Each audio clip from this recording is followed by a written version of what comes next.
नमस्कार दोस्तों, जय माता दी। आज मैं आपको जेठ मास की कथा का 15वां अध्याय सुनाने जा रही हूँ। तो प्रेम से बोलिए श्री लक्ष्मी नारायण की जय।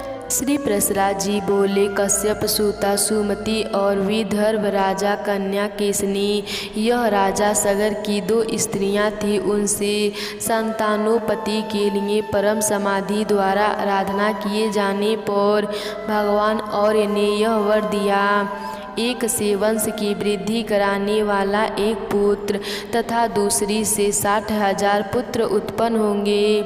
इनमें से जिसको जो अभिष्ट हो वह इच्छा पूर्वक उसी को ग्रहण कर सकती है। उनके ऐसा करने पर केसनी ने 1 तथा सुमति ने 60,000 पुत्रों का वर मांगा। महर्षि के तथा अस्तु कहने पर कुछ ही दिनों में केसनी ने वंशों के बढ़ाने के असमंजस नामक एक पुत्र को जन्म दिया और कश्यप कुमारी ने सुमति से 60,000 शस्त्र पुत्रों को जन्म दिया।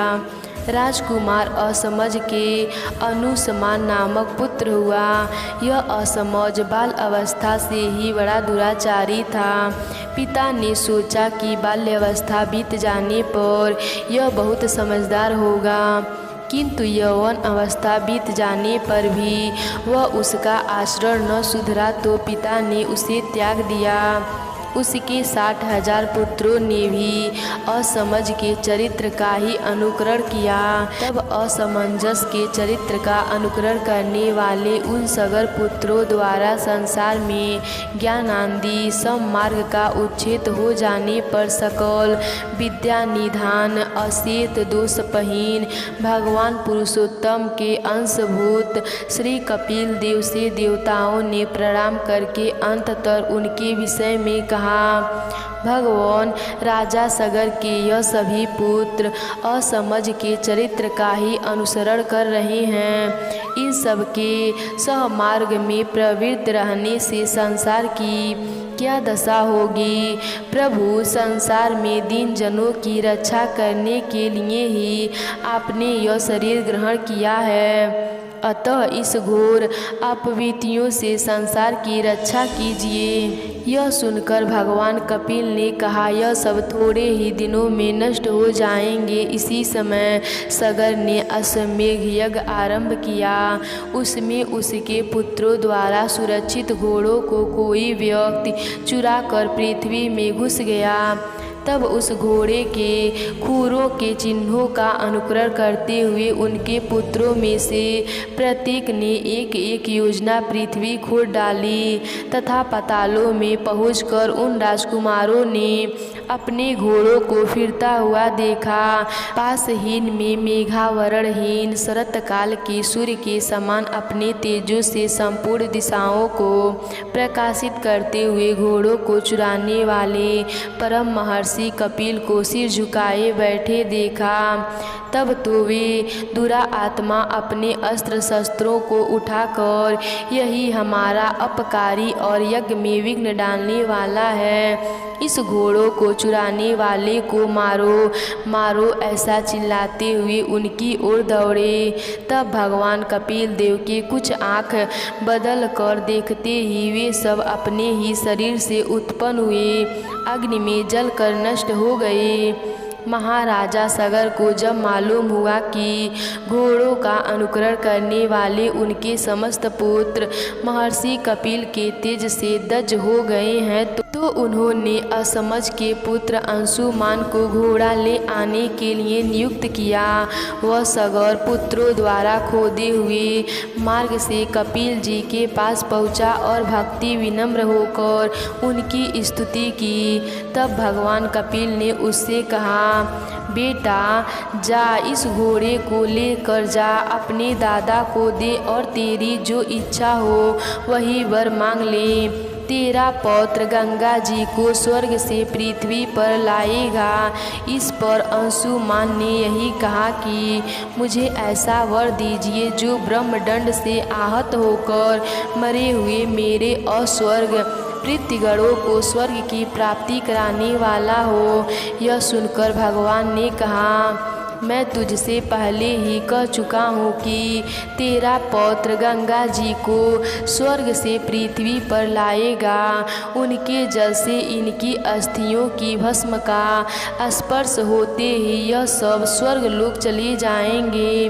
भगवान विष्णु के चरण नख से निकले हुए उस जल का ऐसा महात्म है कि वह कामना पूर्वक केवल स्नान आदि कार्यों में ही उपयोग हो, सो नहीं अपितु बिना कामना के मृत्यु का पुरुष के अस्थि चर्म स्नायु अथवा केश आदि का स्पर्श हो जाने से या उनके शरीर का कोई अंग गिरने से भी वह देह धारणी को तुरंत स्वर्ग में ले जा सकता है। भगवान कपिल के ऐसा कहने पर वह उन्हें प्रणाम कर घोड़ों को लेकर अपने पितामह की आज्ञाशालाओं में आया।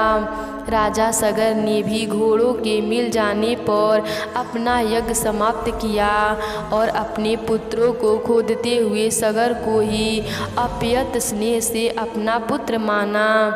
उस अंशुमान के दिलीप नामक पुत्र हुआ और दिलीप के भगीरथ हुआ, जिसने गंगा जी को स्वर्ग से पृथ्वी पर लाकर उनका नाम भागीरथी कर दिया।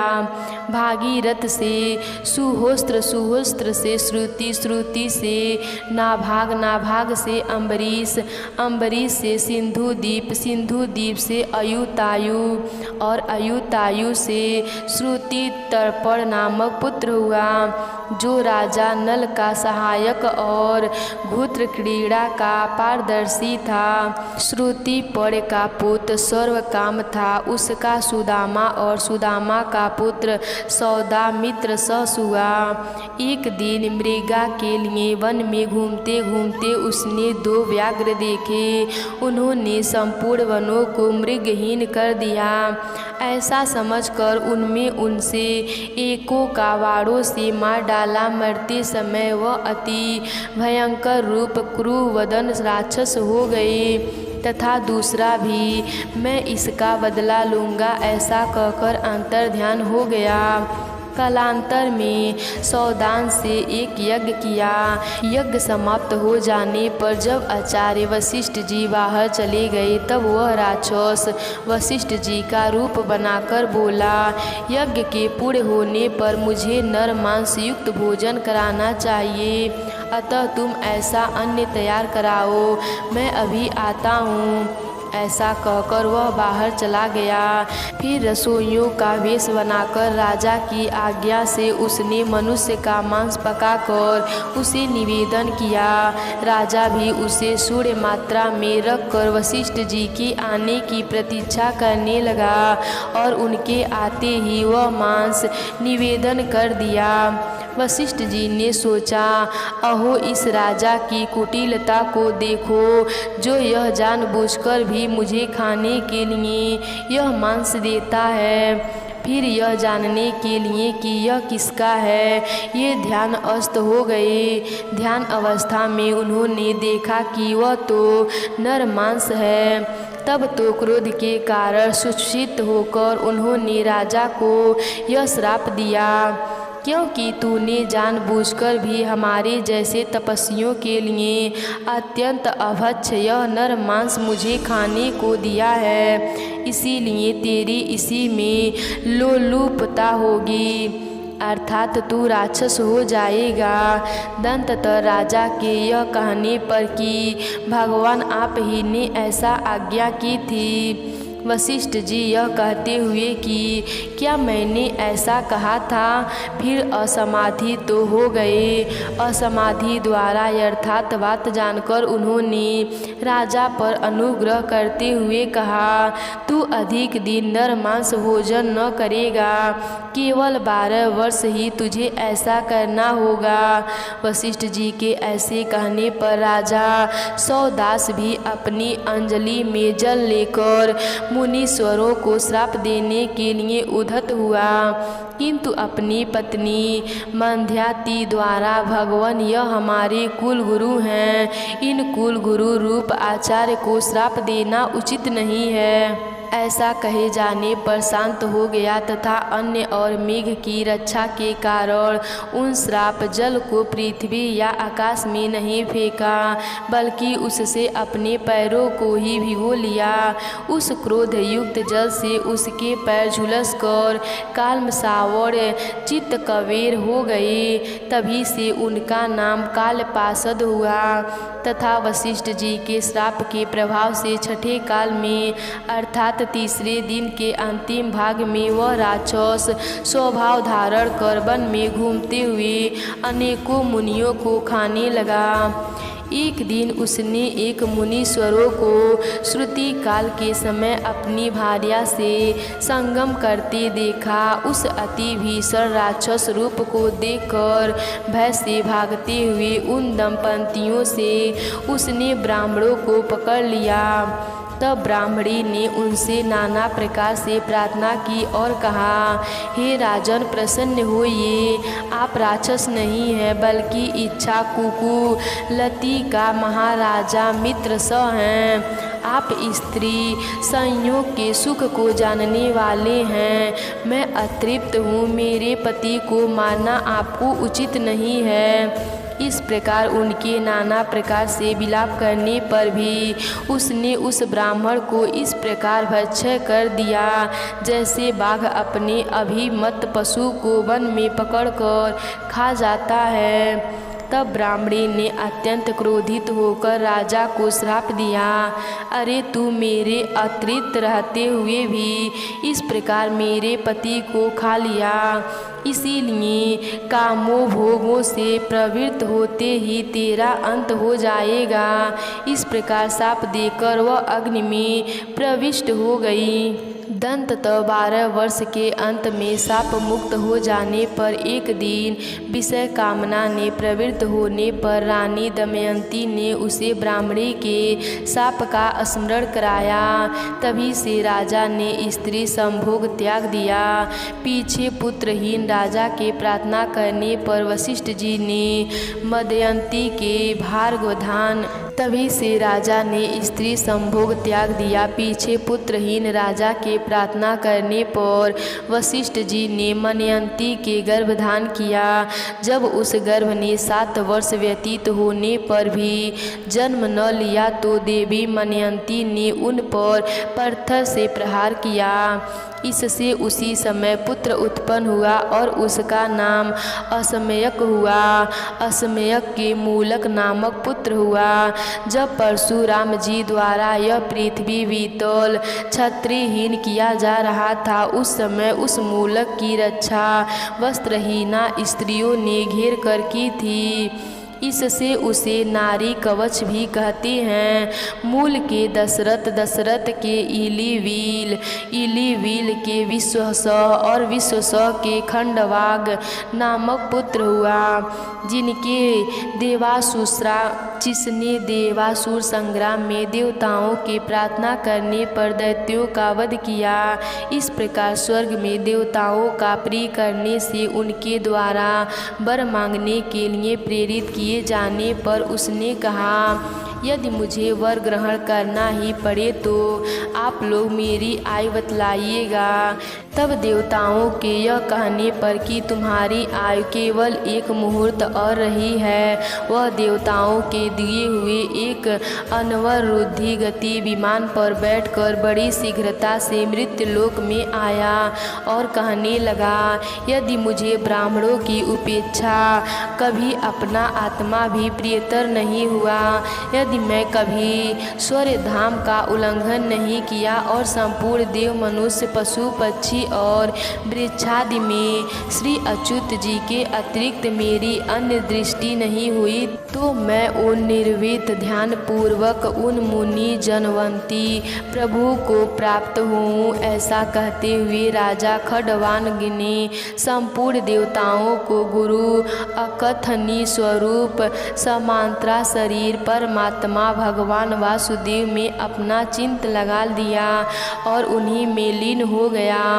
इस विषय में भी पूर्व काल में सपर्त ऋषियों द्वारा कहा हुआ श्लोक सुना जाता है।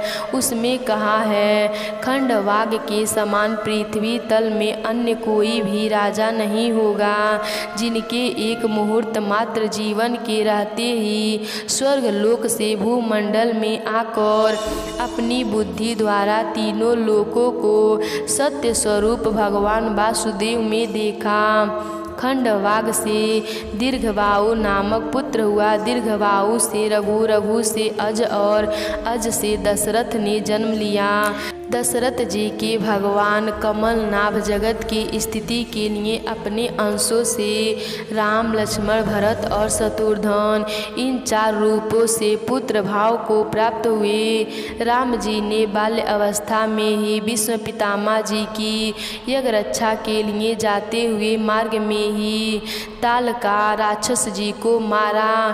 फिर यज्ञ सामल में पहुंचकर मरीच को वाड़ा रूपी आयु से आहत कर समुद्र में फेंक दिया और सुबाहु आदि राक्षसों को नष्ट कर डाला। उन्होंने अपने दर्शन मात्र से ही अहल्या को निष्पास किया। जनक जी के राजभवन में विनाश्रय ही महादेव जी का धनुष तोड़ा और पुरुषार्थ से ही प्राप्त होने वाली अयोनिजा जनक राजनंदिनी श्री सीता जी को पत्नी रूप में प्राप्त किया और दंततर संपूर्ण क्षत्रियों को नष्ट कराने वाले समस्त हंड कुल के लिए अग्निस्वरूप परशुराम जी के बलवीर्या का गर्भ नष्ट किया। फिर पिता के वचन से राज्य लक्ष्मी को कुछ भी न गिनकर भाई लक्ष्मण और धर्मपत्नी सीता के सहित वन में चले गए। वहाँ विराध, खर, सुधड़ आदि राक्षस तथा कम्बंध और वालिका वध किया और समुद्र पर पुल बांधकर संपूर्ण राक्षस कुल का विध्वंस किया तथा रावण द्वारा हरी हुई और उनके वध से कलंकनहीन होने पर भी अग्नि प्रवेश से शुद्ध हुई समस्त देवतागण ने प्रशंसित स्वभावशाली अपनी भार्या जनक राज्य कन्या सीता को अयोध्या में ले आए। हे मैत्री, उस समय उनके राज्याभिषेक जैसा मंगल हुआ उनका तो 100 वर्ष में भी श्रवण नहीं किया जा सकता। तथापि संक्षेप में सुनो। दशरथ नंदन श्री रामचंद्र जी प्रसन्न वंद लक्ष्मण, भरत, शत्रुघ्न, विभीषण, सुग्रीव, अंगद, जाम्बवान और हनुमान आदि से 6 चारमरादि द्वारा सेवित हो ब्रह्मा, इंद्र, अग्नियम, श्रुति, वरुण, आयु, कुबेर और ईशान आदि संपूर्ण देवगण, वशिष्ठ, वामदेव, वाल्मीकि, मार्कंडेय, विश्वामित्र, भरत द्वारा और अगस्त आदि मुनिजन तथा श्रीक, यजु, साम और अर्थवेदों से स्तुति किए जाते हुए तथा नृत्य, गीत, वाद्य आदि संपूर्ण मंगल सामग्रियों को सहित वीणा, वेणु, मृगंध, भेरी, पटल, शंख, कालह और गोमुख आदि बाजों के घोषणों के साथ समस्त राजाओं के मध्य में संपूर्ण लोकों की रक्षा के लिए विधि पूर्वक अभिषिक्त हुए। इस प्रकार दशरथ कुमार, कोलाधिपति, रघुकुल तिलक की जानकी भल्या तीनों भ्राताओं के प्रिय श्री रामचंद्र जी ने सिंहासन राठू होकर 11,000 वर्ष तक राज्य शासन किया। भरत जी ने भी गंधर्व लोकों को जीतने के लिए जाकर युद्ध में 3 करोड़ गंधर्वों का वध किया और शत्रुघ्न जी भी अतुलित बलशाली महाप्रकारमी मधुपुत्र लवण राक्षस का संहार किया और मथुरा नामक नगरी स्थापन की। इस प्रकार अपने अतिशयन बल पराक्रम से महादुष्टों को नष्ट कराने वाले भगवान राम, लक्ष्मण, भरत और शत्रुघ्न संपूर्ण जगत की यथोचित व्यवस्था करने के अंततोर फिर स्वर्ग लोक को पधारे। उनके साथ ही अयोध्या निवासी उन भगवंश स्वरूप के अतिशयन अनुरागी थे। उन्होंने भी तमय होने के कारण सर्वलोक मुक्ति प्राप्त की दुष्ट दलन भगवान राम के कुश और लव नाम के 2 पुत्र हुए। इसी प्रकार लक्ष्मण जी के अंगद और चंद्रकेतु, भरत जी के तक्ष और पुष्कल तथा शत्रुघ्न जी के सुबाहु और सूरसेन नामक पुत्र हुए। कुश के अतिथि, अतिथि के निषद, निषद के अनल, अनल के नभ, नभ के पुंडरीक, पुंडरीक के क्षेमगंधवा, क्षेमगंधवा के देवानीक, देवानीक के अहिनक, अहिनक के रुरु, रुरु के परियात्रक, परियात्रक के देवल, देवल के वत्सल, वत्सल के उत, उत के ब्रजनाभ, ब्रजनाभ के शंकर, शंकर के यशु तांभ और यशु तांभ से विश्वम नामक पुत्र हुआ। विश्वसव के हिरण नाम पुत्र हुआ, जिनके जैमिनीन के शिष्य महायोगीश्वर ज्ञानवल्य जी के योग विद्या से प्राप्त की थी। हिरण्यनाभक का पुत्र पुष्य था, उनका ध्रुव संधि, ध्रुव संधि का सुदर्शन, सुदर्शन का अग्निवर्ण, अग्निवर्ण के शीघ्र तथा शीघ्र का पुत्र मरु हुआ, जो इस समय भी योगाभ्यास में तत्पर हुआ, कालाग्राम में स्थित है। आगामी युग में यह सूर्यवंशी क्षत्रियों का प्रवर्तक होगा। मरु का पुत्र प्रसूति, प्रसूति का सुसंधि, सुसंधि का अमरस, अमरस का सहस्वान, सहस्वान का विश्वभवन तथा विश्वभवन का पुत्र बृहलद हुआ, जिसको भारत युद्ध में अर्जुन ने पुत्र अभिमन्यु ने मारा था। इस प्रकार मैंने इच्छा कुल के प्रधान प्रधान राजाओं के वर्णन किया। इनका चरित्र सुनने से मनुष्य सकल पापों से मुक्त हो जाता है। आज की कथा यहीं पर समाप्त होती है। तो प्रेम से बोलिए श्री लक्ष्मी नारायण की जय।